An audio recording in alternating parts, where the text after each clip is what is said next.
শোন, আজ তোকে বিদায় অনুষ্ঠান। তোকে তেমন কিছু কমো না, খালি কয়টা উপদেশ দিব, তোরা খালি মাথার মধ্যে থাকবো সারা জীবন। সেটা হচ্ছে, জীবনে কোনোদিন হতাশ হব না। যদি রক্তের সম্পর্ক কেউ তোর সাথে প্রতারণা করে, তাও তোরা ভেঙে পড়বো না। সবসময় মাথার মধ্যে মনে থাকবো, হজরত ইউসুফ আলাইসাল্লাম তার ভাইয়ের দ্বারা প্রতারিত হয়েছিল। তারপরে তোর বাপ মাও যদি তোকে প্রতিপক্ষ হয়ে দাঁড়ায়, তাও তোরা ভেঙে পড়বো না। সবসময় মাথার মধ্যে মনে থাকবো, হজরত ইব্রাহিম আলাইসাল্লাম নিজে পিতার দ্বারা আগুনে নিক্ষিপ্ত হয়েছিল। জীবনে কোনোদিন হতাশ হব না, ব্যর্থ হব না। কালীন যাই আবিষ্কার করছে, 1000 বার ব্যর্থ হওয়ার পরে তাই কালীন আবিষ্কার করা পারছে। কিন্তু সেই লোক কি কথা জানিস, আমি 1000 বার ব্যর্থ হইনি, আমি 1000 বার শিখছি যে কোন কোন কারণে কালীন জ্বলে না। বুঝছো?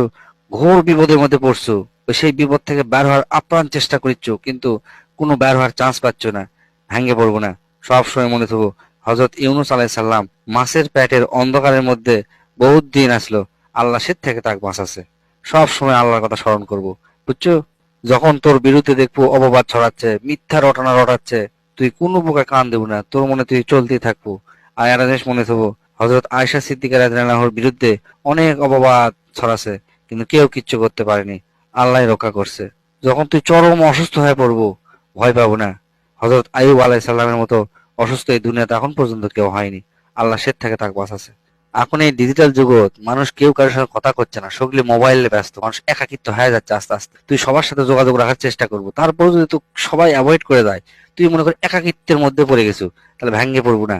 হজরত আদম আলাইহিস সালামের কথা মনে করবো, যে সর্বপ্রথম সঙ্গী ছাড়া আদম আলাইহিস সালাম একলাই বানাচ্ছিল। আবার মনে কর, তুই যে কাজ করবার যাচ্ছ, করার জন্য বিভিন্ন জিনিস তৈরি করা লাগে, তুই তৈরি করতে থাকবো। মানুষ যা করে কোক, হয়তো মানুষ কবিকার এটা কৃষক বানাচ্ছ, মিশা এটা করে কি লাভ, না তুই কারো কথা শুনবো না, তুই করে যাবো। আর মনে রাখবো হজরত নূহ আলাইহিস সালামের কথা, অসময়ে নৌকা বানাচ্ছিল, মনে আছে? এরকম মনে করবো, এবং তোর কাজ তুই সামনের দিকে এগিয়ে যাবো। কারো কথা, কারো কটূক্তি কিচ্ছু শুনবো না। সবসময় মানুষের উপকার করার চেষ্টা করব। আর যার উপকার করব, কখনোই তার কাছ থেকে সেই উপকারের প্রতিফল পাওয়ার আশা করব না। তাই যদি তো উপকারের প্রতিফল দিবারও চাই, তুই লিবু না, কবু যে আমার মতো আপনি আরেকজনকে উপকার করবেন, তাহলে আমার ঋণ শোধ হয়ে যাবে।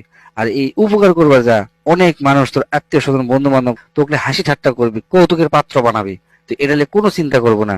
সবসময় মনে থাকবো যে আমাদের প্রিয় নবী হজরত মোহাম্মদ সাল্লাহ সাল্লাম, তার আত্মীয় স্বজন অনেক হাসি তামাশা করছে তাকে নিয়ে, কিন্তু আল্লাহ তাকে পৃথিবীর শ্রেষ্ঠ সম্মান দিছে। সবসময় তুই মনে রাখবো।